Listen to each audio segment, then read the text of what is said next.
নমস্কার বন্ধুগণ, আপনাদের সময় নষ্ট না করে আমি মেন টপিকে আসি। আপনাদের করতে হবে কি, প্রথমে কলেজে 100-200 জনকে নিয়ে একটা পলিটিক্যাল পার্টি গঠন করতে হবে। আমাদের এখন কোনো পার্টি নেই, পরবর্তীকালে আমরা সবাই এক পার্টিতে যোগ হব, অনলি যুবক সমাজ। কেউ বিজেপিতে জয়েন করবে না, কেউ টিএমসিতে জয়েন করবে না। আমাদের নিজের বিচারধারা থাকবে, ওদের একটাও বিচারধারা চলবে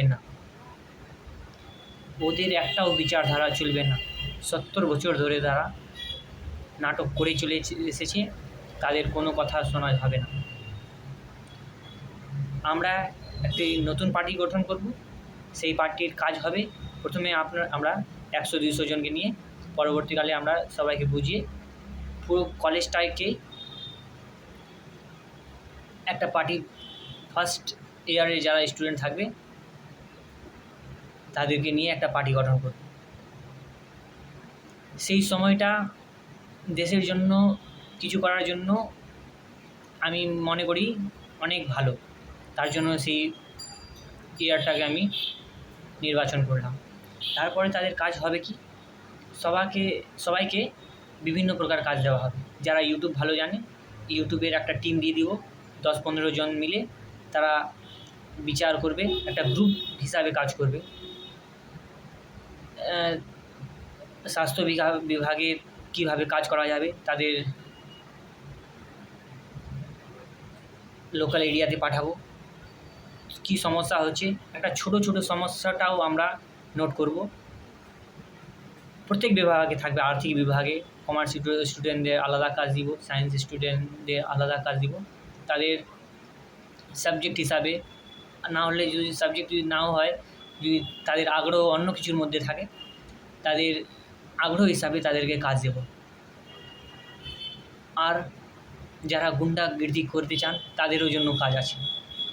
এখানে সমস্ত প্রকার কাজ আছে, একটা সমাজের একটা বর্গকেও আমরা বাদ দেব না। গুন্ডাগির্দিও আমাদের পার্টিতে থাকবে। কীভাবে থাকবে ওটা আমি নেক্সট এপিসোডে বলবো, ওটা সিক্রেট কথা। গুন্ডাগির্দি কীভাবে চলবে, একটু ডেঞ্জারও আছে, ওটা পার্টি তৈরি করার পর সবার সিক্রেটভাবে বলা হবে। আমি সোশ্যাল মিডিয়াতে এরকম কথা বলতে পারবো না, ঠিক আছে? চলো আমরা নেক্সট বক্তব্যতে আসি। টপিক হিসাবে সবাইকে কাজ দেব। আমরা একটা টিচারদেরও সাহায্য নেব, কেননা একটা টিচার থাকলে ছেলেদের বোঝাতে ভালো হবে এবং তাদের এক্সপিরিয়েন্সটাও আমাদের কাজে লাগবে। আর আমাদের পার্টি 100% জিতবে। কীভাবে জিতবে? ছেলেরা সবার বাড়িতে একজন করে, কিশোর অবস্থা, যুবক, বাচ্চারাও এরকম সবার বাড়িতে থাকে। আমরা তাদের কনভিন্স করব শুধু, আর কাউকে কনভিন্স করার দরকার নেই। তাদেরকে বলবো নিজের বাড়িতে ধমকি দিতে। আমাদের প্রথমে কথাটা শুনুন, আমাদের ভবিষ্যৎ যদি খারাপ হয় আপনাদের কি অবস্থা হবে আপনারাই বুঝে নেবেন। আমরা যদি সুস্থ থাকি, ভালো থাকি, আপনারাও আনন্দে থাকবেন। আর আমাদের আই বিলিভ আমরা যা করব দেশের পক্ষে অনেক অনেক ভালো থাকবে। কেন কি আমরা শিক্ষিত সমাজ, একটাও এরকম কাজ করব না যে দেশের জন্য ক্ষতি হবে না। আই থিঙ্ক একটা পরবর্তীকালে বাজেট আসলে 100-150 জনের মেন টিম থাকবে, যাদের আমরা ব্যবস্থা করব থাকার, খাবার। বাট আরও যারা আছে তাদের আমাদের আন্দোলনে সাহায্য নেব। বাট অতজনকে নেওয়া যাবে না, বাছাই করে 100-150 জনকে নিব। মেন টিম থাকবে তারাই। তাদেরকে একটা পরীক্ষার ব্যবস্থা করব বা ইন্টারভিউ হিসাবে নির্বাচন করা হবে।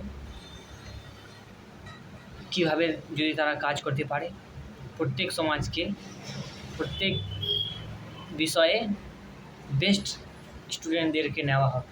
এবং তাদের প্র্যাকটিক্যাল শিক্ষা দেওয়া হবে, তাদেরকে শিক্ষা দেওয়া হবে কীভাবে সমস্যার সমাধান করা হয়, আর তারা বিনা স্বার্থে কাজ করবে। এর থেকে ভালো অপশান কী হবে? যদি কোনো ব্যক্তি পলিটিক্যাল পার্টি রাজনেতার কাজ করছেন, তারা নিজের স্বার্থে আছেন, এটা মনে করবেন না তারা দেশের সেবা করছেন। আজকের যে আমি অবস্থা দেখতে পাচ্ছি, কেউ আছে রাজনীতি করে লাভের জন্য। কী লাভ? রাজনীতি করে যদি কোনো তারা ভুল কাজ করে থাকেন, তার মীমাংসা সেই রাজনেতাদের দ্বারা করানো হয়। এটা কি করণীয়? অনলি সত্যের জয় হবে, অনলি সত্যের জয় হবে। সবাইকে সমান অধিকার দেওয়া হবে। রাজনেতারা টাকা কিসের নেন আমি ওটাই বুঝতে পারি না। তুমি দেশের সেবার জন্য যদি এসেছো, তোমার টাকার কী দরকার? তুমি হয়তো দেশের জন্য তো আসোনি। যদি টাকার দরকার হয় তোমার ডিএ চাই, 1.5 লক্ষ টাকা বেতন চাই, তাহলে তো তুমি, আমার মনে হয় না তুমি দেশের সেবার জন্য হয়। কারো বিবেক, আমি মনে করি সাধারণ মানুষের বিবেক মারা গেছে, সত্যিই মারা গেছে। যদি মারা না যায়, তারা এত দিন ধরে দুটো পার্টিকেই জন্ম দিতে পেরেছেন, only Congress BJP, Congress BJP. কেন? তারা তো, আমার মনে হয় না দেশের এখন উন্নতির জন্য এত সময় লাগে। চায়না আমাদের থেকে কত পিছনে স্বাধীনতা লাভ করেছে, এখন চায়না কোথায়? ইন্ডিয়া কোথায়?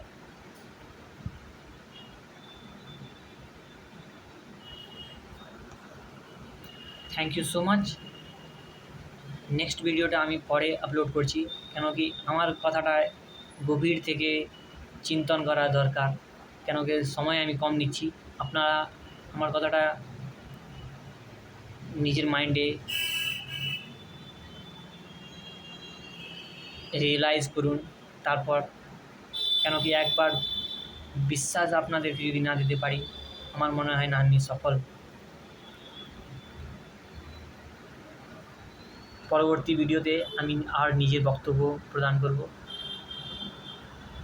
কেন কি একটা মানুষের পক্ষে 1 ঘন্টা কনসেন্ট্রেট করা এখনকার যুগে আমি সাধারণ মানুষের